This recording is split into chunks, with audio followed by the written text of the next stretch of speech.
নমস্কার। আজকে মাসিক রাশিফল নিয়ে আলোচনা করব। আজকে এটা চলছে অক্টোবর মাস। অক্টোবর মাসে কুম্ভ রাশির কেমন যাবে। এটা কিন্তু পুজোর মাস, অর্থাৎ শারদীয় উৎসব, আমাদের সবচেয়ে বড় উৎসবের মাস। এই মাসেও কিন্তু প্রত্যেক মাসের মতো এই মাসেও কিন্তু গ্রহগুলো কিছু গ্রহ তার নিজের ট্রানজিট করবে। কোন কোন গ্রহ ট্রানজিট করবে সেটা অবশ্যই আলোচনা করার আগে গ্রহের সিচুয়েশন একটু জেনে নিই।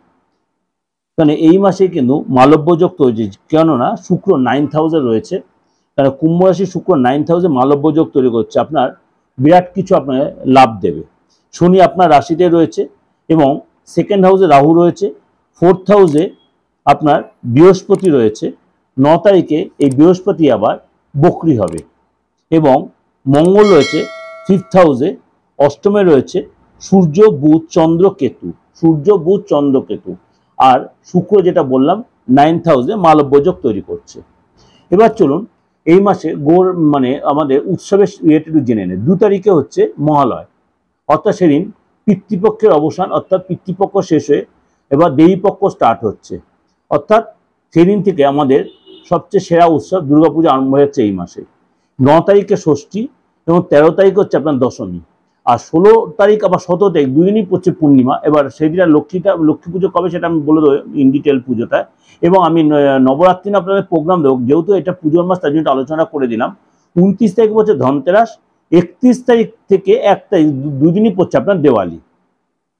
এবং গ্রহরাশির সিচুয়েশনটা তার আগে জানিয়ে দিই। অবশ্যই যে বললাম সেই সিচুয়েশন, অবশ্যই আগে বলি আর্থিক জায়গাটা। আর্থিক জায়গাটা কি, যেহেতু এই মাসটা পুজোর মাস, অর্থাৎ অর্থে যারা প্রত্যেক ভালো ডেভেলপ না হলে আমরা সেভাবে আনন্দ ফুর্তিতে সেভাবে করতে পারবো না। যেহেতু আপনার অষ্টমে সূর্য এবং বুধাদিত্য যোগ তৈরি করছে, আপনি যদি কর্মের মধ্যে জড়িত থাকেন, অর্থাৎ তাহলে আপনার দেখা গেল আপনি বিশেষ কোনো লোকের থেকে কোনো লাভবান হবেন। যদি আপনি চাকরি করে থাকেন সিনিয়রের থেকে লাভবান হবেন এবং সিনিয়র যথেষ্ট আপনাকে সাপোর্ট করবে এবং হয়তো দেখা হলো আপনি এক্সট্রা কোনো টাকা বা বোনাস এই ধরনের কিছু সাপোর্ট পাবেন, এক্সট্রা ইনকাম হবে এবং আপনি বড় কোনো কমিশন পেতে পারেন, বড় কোনো যোগাযোগ হতে পারে। আপনার ব্যাংকে যে ইনভেস্ট করেছে বা কোনো শেয়ার বা মিউচুয়াল ফান্ড বা এই ধরনের কোনো ইনভেস্ট, সেখান থেকে লাভবান হবেন। কোনো বন্ধুর মাধ্যমে আপনি লাভবান হবেন, কোনো বন্ধুর বুদ্ধিতে আপনি যদি এই সময় হট করে কোনো জুয়া সারটা, কারণ বন্ধু তো আমাদের অনেক রকমই হয়, কিছু বন্ধু আমাদের হেল্প করে, কিছু বন্ধুর দ্বারা আমরা হয়তো কোনো বিপদে পড়ি। সেরকম আপনার কিছু বন্ধুর দ্বারা আপনি হয়তো ইনসিস্ট হয়ে জুয়া বা কোথাও টাকা লাগালেন বা হয়তো কোথাও কাউকে হয়তো ইনসিস্ট করে কোনো টাকা দিলেন, বলে রাতারাতি বলো এই আশায় যদি করতে যান, হঠাৎ যদি করতে হয় আপনার কিন্তু লস হয়ে যাবে, কেননা 2nd হাউসে আপনার কিন্তু রাহু বসে আছে। এবার বলি গ্রহরাশির সিচুয়েশনে, কারণ প্রত্যেক গ্রহরই যেটা বললাম সিচুয়েশনটা চলুন জেনে নিই। মঙ্গল বসে আছে আপনার, যেহেতু আপনার 5th হাউসে, এই মঙ্গলই আবার 20 তারিখে চলে যাবে অর্থাৎ 6th হাউসে, অর্থাৎ কর্কট রাশিতে। বুধ 10 তারিখে যাবে তুলা রাশিতে। বুধ এই মুহূর্তে বসে থাকবে কন্যা রাশিতে এবং তারপর 10 তারিখে যাবে তুলা রাশিতে, 29 তারিখে যাবে বৃশ্চিক রাশিতে। সূর্য এই মুহূর্তে বসে আছে আপনার কন্যা রাশিতে বুধাদিত্য যোগ করে, 17 তারিখে চলে যাবে তুলা রাশিতে এবং বৃহস্পতি 9 তারিখে কিন্তু বক্রি হবে। বৃহস্পতি বৃষ রাশিতেই বক্রি হবে এবং শুক্রদেব 13 তারিখে তুলা রাশি থেকে বৃশ্চিক রাশিতে যাবে।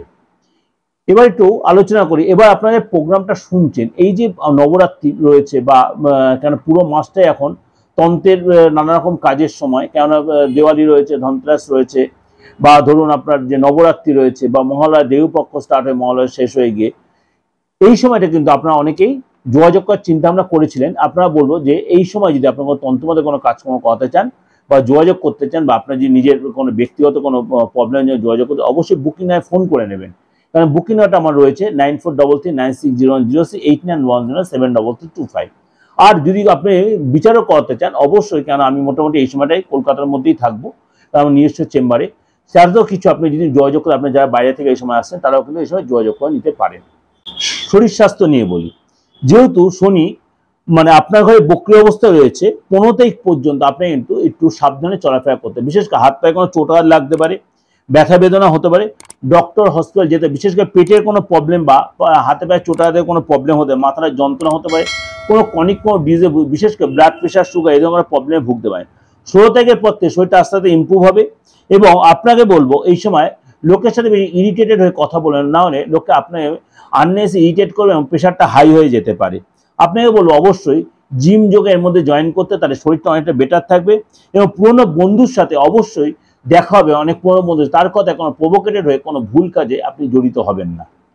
ফ্যামিলির দিকটা বলি, 1 তারিখ থেকে 8 তারিখ পর্যন্ত সময়টা কিন্তু আপনার মোটামুটি নর্মালি থাকবে, অর্থাৎ কাজের মধ্যে ব্যস্ততার মধ্যে কাটাবেন। 9 তারিখ থেকে যেহেতু তখন দেবগুরু বৃহস্পতি বক্রি হচ্ছে, তখন কিন্তু আপনি মানে আটকে থাকা কাজ, ফ্যামিলি যে আপনি ফ্যামিলিতে যে আটকে থাকা কাজগুলো আপনি সেটা অনেকটাই কমপ্লিট করতে পারেন, বা আপনার ফ্যামিলির লোকেরা যে কাজগুলো দীর্ঘদিন ধরে আটকে ছিল, মনে কোনো শুভ কাজ, কোনো মাঙ্গলিক কাজ বা সম্পত্তির কোনো কাজ, সেগুলো কিন্তু অনেকটাই আপনি এই সময় করে নিতে পারবেন।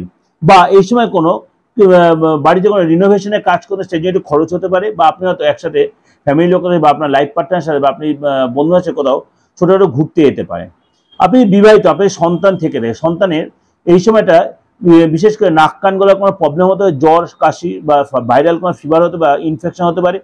আপনার বাবা মা বা মাতুলালয় থেকে, আপনার বাবা মা বা মাতুলালয় থেকে আপনার সন্তান কোনো গিফট পেতে পারে, বা কোনো জায়গা থেকে কোনো গিফট পেতে পারে। কোনো অ্যাক্টিভিটিতে জয়েন করতে সেখানে কোনো যথেষ্ট অনার হবে, যথেষ্ট সে ক্রিয়েটিভ ব্যাপারে যথেষ্ট ইন্টারেস্টেড হবে, এবং সেখানে আপনি আপনার সন্তান যথেষ্ট গর্বিত হবেন। 21 তারিখ থেকে কিন্তু সন্তানকে একটু সাবধানে থাকবেন, বিশেষ করে কোনো জায়গায় কোনো পড়ে গিয়ে চোটার লাগতে পারে, কোনো আগুন ছোটোখাটো আগুন লেগে যেতে পারে, বা কোনো জায়গায় শর্ট সার্কিট হয়ে যেতে পারে। এগুলো আপনাকে অবশ্যই সতর্ক হতে, কেন যেহেতু এই সময় কিন্তু মঙ্গল যেহেতু 5th হাউস থেকে 6th হাউসে যাবে, তার জন্য কিন্তু আপনার অবশ্যই এই ব্যাপারগুলো একটু সতর্ক থাকতে হবে। আপনার সন্তান যদি বড় হয়, সন্তানের কিন্তু এই সময় কিন্তু পদলাভ হবে, কেরিয়ারে যথেষ্ট ভালো দেখা যাচ্ছে, সফলতা আসবে, কিন্তু রাস্তাঘাটে চলাফেরাতে সাবধানে চলাফেরা, কোনো ছোটোখাটো অ্যাক্সিডেন্ট বা ছোটোখাটো বা কোনো জায়গাতে শর্ট সার্কিট বা কোনো আগুন লেগে যাওয়ার ভয় থাকতে পারে। যদি আপনি স্টুডেন্ট হয়ে থাকেন, বাবা মার থেকে কোনো গিফট পেতে আপনার মনের ইচ্ছা পূরণ হতে পারে, বিদ্যা বা কোনো ব্যাপারে আপনি যথেষ্ট আপনার কেরিয়ার যথেষ্ট সাকসেস পাবেন। আপনি যে প্রেম করে থাকেন, আপনি স্টুডেন্ট হয়, আপনি প্রেম করে প্রেমের জায়গাটা যথেষ্ট ডেভেলপ করে দুজনে একসাথে কোথাও ঘুরতে যেতেন, কাউকে না বলে হয়তো অনেক দূর ঘুরতে চলে যেতে বা তীর্থে যেতে পারেন। যদি আপনি চাকরি করে থাকেন, যেহেতু 9th হাউসে শুক্র থাকা এবং মালব্য যোগ তৈরি হওয়ায় আপনার বড় কোনো যোগাযোগ, বড় কোনো পদ প্রতিষ্ঠা হতে পারে, কারণ কাজের জায়গায় আপনি বড় পদ পেতে পারেন। বস আপনাকে যথেষ্ট সাপোর্ট করবে, বসের কাছে যথেষ্ট আপনি মেন্টালি সাপোর্ট এবং কোনো সাজেশন পাবেন, যেটা আপনার চলার পথে পাথেয় হবে। জায়গাটা চেঞ্জ হতে পারে, কাজের জায়গা চেঞ্জ হতে পারে, বা ডিপার্টমেন্ট চেঞ্জ হতে পারে, বা আপনার প্রজেক্টটা চেঞ্জ হতে পারে। আপনি হয়তো নিদেন পর হয়তো আপনি কর্ম চেঞ্জ করতে পারেন, ভালো কোনো অফার পেয়ে কর্ম চেঞ্জ করতে পারেন, এবং আপনার যেখানে কাজে সেখানে কিন্তু কমিশন বা আপনার এক্সট্রা ইনকাম যোগাযোগ হবে।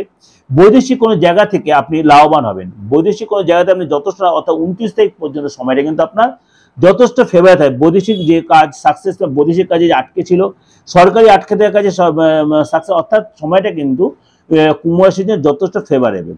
যদি আপনি ব্যবসা করে থাকেন, 7 তারিখ পর্যন্ত আপনাকে একটু সতর্কভাবে চলতে হবে, বিশেষ করে কোনো টেনশন হতে হবে, বিশেষ করে আপনার কর্মচারী আপনার কোনো চাপ সৃষ্টি হবে, কর্মচারী দ্বারা আপনার হয়তো কোনো অর্ডার ক্যান্সেল হয়ে যাবে, কর্মচারী আপনার বাদ বেড়ে যাবে, কর্মচারী হয়তো চাকরি ছেড়ে দিল, আপনার অর্ডারটা তো আপনি ঠিক সময় সাপ্লাই দিতে পারলেন না, বা তাকে সার্ভিস দিতে পারলেন, এই জায়গাগুলো আপনার হয়তো সম্মান যেতে পারে।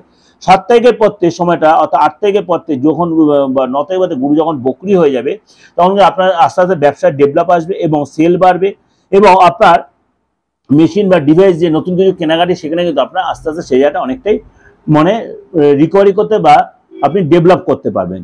দাম্পত্য লাইফটা বলি, যেহেতু বুধায়িত্ব যোগ তৈরি হচ্ছে, তার জন্য আপনার লাভ জায়গাটা মানে লাভ রিলেশনের জায়গাটা একটু বলি, আপনার পার্টনার নতুন করে জব বা নতুন করে যোগাযোগ হতে পারে, বাবা মার থেকে কোনো গিফট বা বাবা মার থেকে কোনো লাভবান হতে পারেন, বা অর্থ পেতে পারেন, কোনো সম্পত্তি পেতে পারেন, মনের ইচ্ছা পূর্ণ হতে, বাবা মাদের কোনো মনের ইচ্ছা পূর্ণ হতে, কোথাও ঘুরতে যেতে পারেন একসাথে, আপনারা কোথাও একসাথে ঘুরতে যেতে পারেন।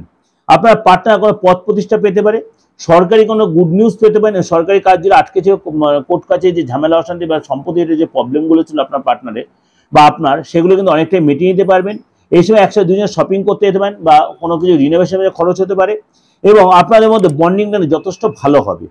এই যে ওভারঅল আপনাদের ডিসকাশনটা করলেন, এটা অবশ্যই আপনাদের ভালো লাগবে এবং অনেকাংশে মিলবে, অর্থাৎ এই মানে আমি বলবো 80 থেকে 90% আমার প্রেডিকশন কিন্তু মিলছে, আমি জানি, কারণ আমি ব্যক্তিগতভাবে কারোর প্রেডিকশন দিচ্ছি না, এটা ওভারঅল ডিসকাশন, কারণ প্রত্যেকটা গ্রহ রাশির বেস করে আমি প্রেডিকশনটা দিচ্ছি। যদি ভালো লাগে অবশ্যই লাইক করে সাবস্ক্রাইব করে নোটিফিকেশনটা অন করবেন, কারণ এরকম নতুনত্ব প্রোগ্রাম দেখার জন্য আমার প্রত্যেকটা মানে দুটো চ্যানেলে অবশ্যই যদি আপনি সাবস্ক্রাইব করে নোটিফিকেশনটা অন করে রাখেন, প্রত্যেকটা সবার আগে আপনার পৌঁছে যাবে। দুটো চ্যানেল মধ্যে একটা হচ্ছে আপনার দিগদর্শন মন্ত্র, একটা দিগদর্শন। আর যোগাযোগ করতে হলে অবশ্যই বুকিং এ ফোন করে, কারণ এই যে আপনার নবরাত্রি চলবে, ধনতেরাস আসবে, আপনার আপনার তারপরে হচ্ছে দেওয়ালি আসবে, কারণ পুরো মাসটাই হচ্ছে আমাদের একদম বা অলরেডি শুরু হয়ে গেছে মহালয়া থেকে বা পিতৃপক্ষ থেকে। প্রত্যেকটা দিন আমাদের তন্ত্রের কাজের জন্য একদম সেরা মাস, সেরা বছর, সেরা মানে বছর মধ্যে সেরা সময় এই সময়।